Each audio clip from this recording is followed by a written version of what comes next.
này chơi nhiều free thì bị bằng mình và còn tuần sang này thì chế hàng lần thư lấy được lê gọi về hàng là chập và rim buôn sang lê đồng rim cha đạp sen lăng đạp nhiều buôn sang lấy nhật lê lấy rõ lần cha lấy đồng lúm nuôi gọi lại đi rung rang cầm rõ hạt rẻ gọi lại rút một niềm năm do đó mày độ này ta buồn cà miệt vả mình mong tăng cấp ốc chưa hồn luôn ý hàng lấy trong cái nam này đi xong rồi mày màu hàng lấy rẻ hàng lấy cây cào làm tạm tán hàng làm hình rồi lấy training free này cầm tạ về rim châu cầm nuôi rim tring rim qua về nọ buồn sang cái xem lăng cầm đoạn má nó nếu có lại rim già lần là bởi anh lần chọn Việt Nam nhưng bạn một điểm nào tụ sau đây đấy nhưng bây đã bổ còn lại tụ dưa còn lần chọn Việt Nam dưa nó này rim trà này một là rung trà tạch nhau Trung Quốc lê tướng trà Philippines lê tướng mang nón Việt Nam lê tướng hàng Campuchia vượt cả Thái Lan một lại rung rằng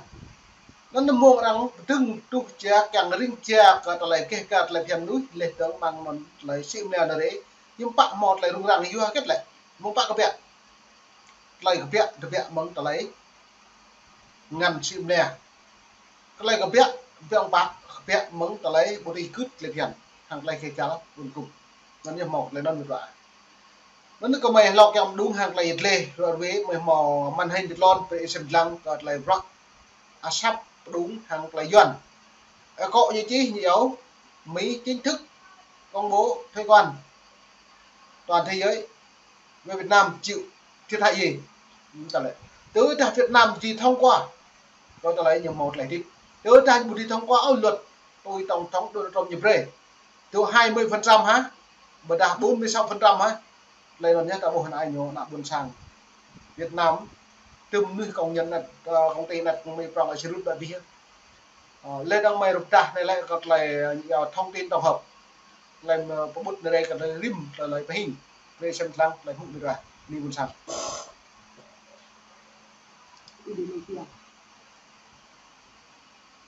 đây là bằng phiếu ứng viên Nhà Trắng cung cấp tối 30 tháng 7 tính đến thời điểm hiện tại thì nhóm quốc gia vùng lãnh thổ bị áp thuế cao nhất, tức là từ 35% trở lên, bao gồm Syria 41%, Lào, Myanmar 40%, Thụy Sĩ 39%, Serbia, Iraq 35%, Bosnia và Herzegovina, Algeria, Nam Phi, Libya 30%. Số liệu này cho thấy Washington đang nhắm vào cả các điểm nóng địa chính trị như tại Syria, Iraq, Myanmar. Đi sâu bây giờ 30% rồi. Hoặc đặc thù như Thụy Sĩ. Việt Nam nằm trong nhóm chịu thuế 20%, cao hơn hầu hết đối thủ cạnh tranh trong khu vực như Thái Lan, Malaysia, Indonesia, Philippines. Các nước này thì chịu 19%. Điều này đặt ra thách thức không nhỏ cho hàng hóa xuất khẩu của Việt Nam vào Mỹ. Một số nước phát triển như Nhật Bản, Hàn Quốc 20% bây giờ. Biết thôi tôi là một sáng. Trong khi EU được miễn thuế với nhiều mặt hàng, điều này càng làm nổi bật sự bất lợi tương đối của Việt Nam. Tổng thể thì biểu thuế có thể cho thấy phản ánh chiến lược của chính quyền Trump, đó là ưu tiên đối tác chiến lược và gây sức ép với đối thủ cạnh tranh. Việc Mỹ công bố mức thuế mới trong lúc nhiều nước còn đang hồi phục sau đại dịch và gián đoạn chuỗi cung ứng, được giới chuyên gia đánh giá là tạo áp lực kép với các nền kinh tế. Trong đó thì việc hàng hóa Việt Nam rơi vào nhóm phải gánh mức thuế cao hơn nhiều đối thủ đã đặt ra thách thức lớn cho năng lực cạnh tranh trên thị trường toàn cầu. Ngoài lý do thương mại thì Nhà Trắng còn viện dẫn yếu tố chính trị trong một số quyết định đánh thuế, như việc Canada công nhận nhà nước Palestine bị coi là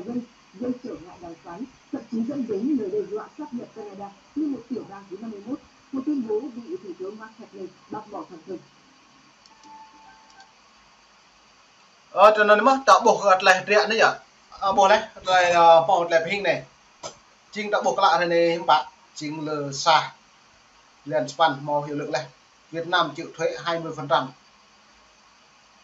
Với 20% thì bạn nay nhiều tuổi mà là Việt Nam nhớ bất lực trung tâm nhiều cái này lệch làn nhé cái này xịn lè cầu ngàn của nhớ một nịp nắp đang nôn vật nặng buồn sang ta thì hại giọt bây giờ dưa cất lại nhiều màu tiện là nhớ thậm chí tổng thống Donald Trump lê tướng công đá Việt Nam tổ lâm phải hẹp tông thằng Donald Trump vịt lên 11% xăm nhâm bạn lại vấn đề đi cái 20% lại nó nhiều chiến lược tổng thống Donald Trump và một bộ lời thảo lậu gì ba đối như bố ngạo vô cái nó không bao nhiêu mỏ là triệt lại như thâu theo giới cái lại tôi xem lăng hạt triệt rim của nó công sản nào Việt Nam và Mỹ nó cất nhớ tôi giờ cái chẳng Mỹ lại lên đường hiếm bảy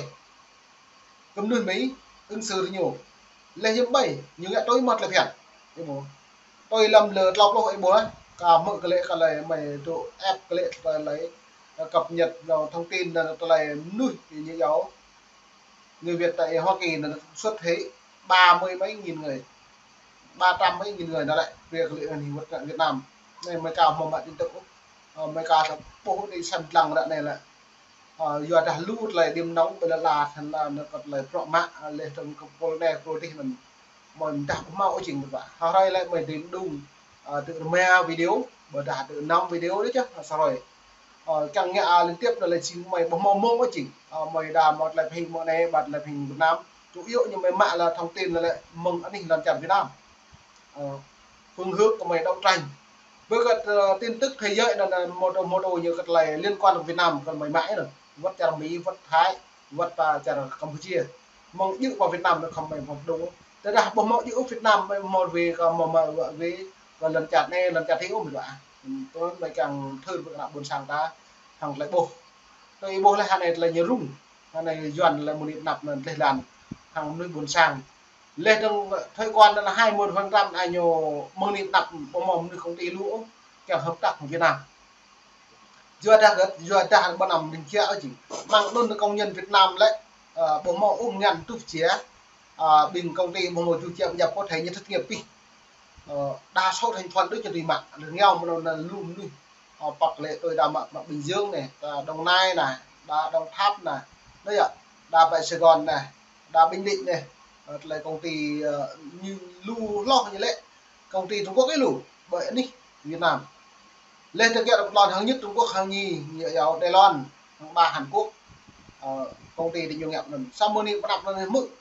thuế quan lên một thành công Việt Nam lại tình 20% tầm là một đỗ chính nên để môn nó là rút vốn đầu tay lệ làm trả đầu tiên nên được cả nó mày về xem lắm lại giật lên đơn hàng lại rồi về về pi bằng nạ đình buồn sang tháo bộ thật là dập thuế quan này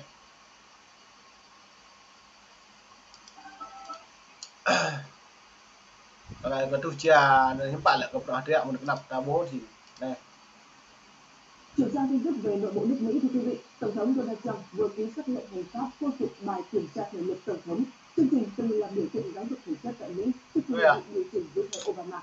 Phát biểu tại Nhà Trắng bên cạnh các ngôi sao thể thao, ông Trump tuyên bố chúng ta đang khôi phục một truyền thống tuyệt vời. Ra đời từ năm 1900, Mỹ sẽ giúp tổ chức các sự kiện cấp quốc gia thay vì phải dựng lều bên ngoài như hiện nay. Bà nói đây sẽ là không gian đẳng cấp để đón tiếp nguyên thủ và các sự kiện trọng đại. Văn phòng sẽ được xây tách biệt nằm gần cánh đông của Nhà Trắng, nơi hiện là văn phòng của đệ nhất phu nhân và một số cơ quan quân sự. Các văn phòng này sẽ được di rời tạm thời để phục vụ thi công. Phòng khiêu vũ mang phong cách rát vàng lộng lẫy, tương tự sảnh tiệc tại khu nghỉ mát ở Florida của ông Trump. Tổng thống mô tả đây là dự án di sản đặc biệt và khẳng định tôi giỏi xây dựng, nó sẽ nhanh, đúng hạn và tuyệt đẹp. Nhà Trắng cho biết ông Trump đã họp với cơ quan tư vấn quốc gia, cơ quan mật vụ và các đơn vị liên quan để đảm bảo tôn trọng kiến trúc lịch sử của Nhà Trắng trong quá trình. Này đây rồi à? Thật ra qua Mỹ Tổng thống Donald Trump lại nhiều về ta cái lần vi phạm bằng lại thiền lên vất bằng lại quốc hội lên vòng vất văn phòng cái nhiều mạng rộng càng tích lên phía giữa cái lệnh như giáo kiêm tôi xem lăng lại rộng mạng như giáo thế lực là bằng quốc hội hiệp phạm rộng như gal mà một tổ ông biết mà nó nhiều về làm phản lại vì tương bình giữ là tình mạng rộng nào tương cả một gal như bạn nhiều trường về đây ép mình còn càng mạng rộng càng định ra còn lần chẳng Mỹ như vậy bắt như em sao mồm nước yêu cật lại dịch lên này giữa nó lại tung lùng có biết bèn trẻ rộng lần là tạo bộ mỏ mùi ô mình vậy tôi đặt vào một xem lăng ô tôi đặt vào một nhiên ô lại này á cái chị ta nhẹ nuôi lại nhẹ lại mình lại rồi lại tiếp tài những bộ mỏ đi phiếu tôi đã bố đây anh ấy lần chẳng Việt Nam ta bà lần là làm thâu của làm Việt Nam nhiều sót một lại phiền lên làm thâu của làm Việt Nam nhiều họ đi phiếu bằng lại đít bằng lại phi bỏng vì làm đã buồn sang xong như các lại Mỹ đồ green cái như nào mà